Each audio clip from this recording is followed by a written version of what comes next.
আজকে সর্বশেষ যে বিষয়টি নিয়ে আলোচনা করব তা হলো আল্লাহর উপর সম্পূর্ণ ভরসা রাখবেন। তবে কেউ কেউ এই কথা বিশ্বাস করতে চান না যে আল্লাহ তাদের কথা শোনেন কিংবা শুনবেন। এর কারণ হচ্ছে তারা অনেক দিন যাবৎ জীবন সংঘর্ষে লিপ্ত।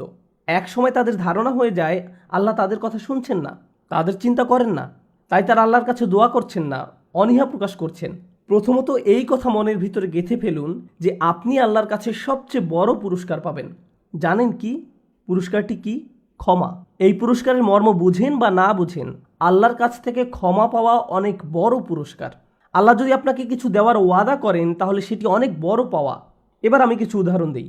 ধরুন আমার সন্তানদের মধ্যে একজন সন্তানের কোনো একটি কাজের জন্য আমি অত্যন্ত নারাজ হয়েছি। সে যে কাজটি করেছে তা ভুল কাজ। আমি রেগে গিয়ে তাকে বকাঝকা করতে লাগলাম। এই কাজটি তোমার করা উচিত হয়নি, তুমি এভাবে বলতে পারো না, আমার বিশ্বাস হচ্ছে না তুমি এই কাজটি করছো, ইত্যাদি ইত্যাদি। বকা খাওয়ার পর ছেলে তার রুমের দিকে গেল কাঁদতে কাঁদতে। ঘরে বসে সে আমার জন্য সুন্দর একটি কার্ড বানালো আর লিখলো, আব্বা আমি তোমাকে ভালোবাসি। বানানোর পর কি মনে হয় কার্ডটি কি সে আমাকে দিয়েছে? না, সে কার্ডটি দুমড়ে মুচড়ে ডাস্টবিনে ফেলে দিতে চায়। এ সময় তার আরেক ভাই দেখে ফেলে আর তাকে জিজ্ঞাসা করে, কার্ডটি তুমি আব্বাকে দাওনি কেন, ফেলে দিচ্ছ কেন? তখন সে উত্তর দেয়, আব্বা আমার উপর এত রাগ করে আছেন যে তিনি খুশি হবেন না কার্ডটি দেখে, তিনি আমাকে আর ভালোবাসেন না। আমি যদি তার এই অনুভূতি সম্পর্কে জানতাম তাহলে কি করতাম?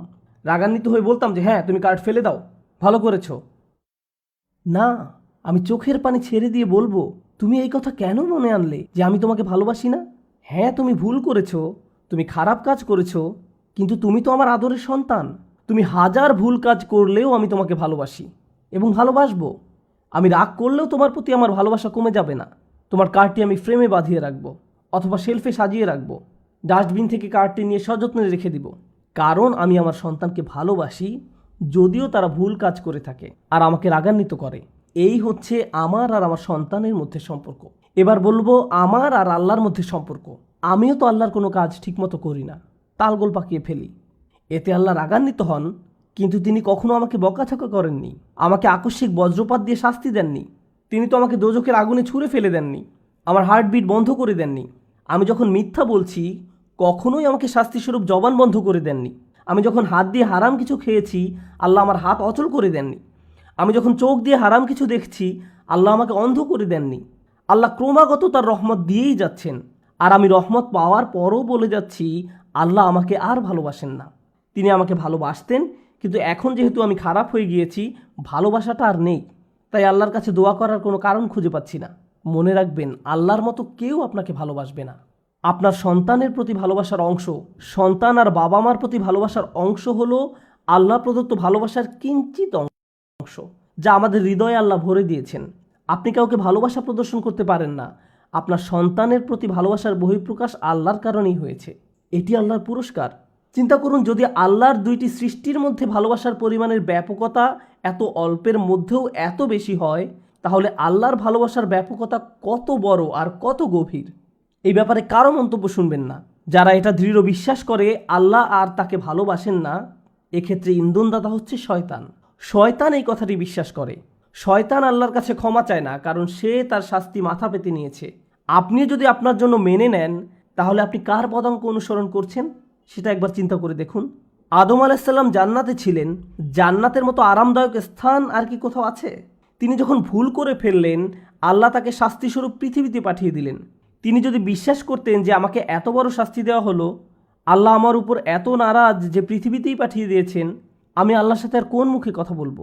আমি তো আল্লাহকে অনেক নিরাশ করেছি। কিন্তু না, আল্লাহ তাকে তার বিশ্বাস দৃঢ় করার জন্য একটি খাস দোয়া শিখিয়ে দিয়েছেন।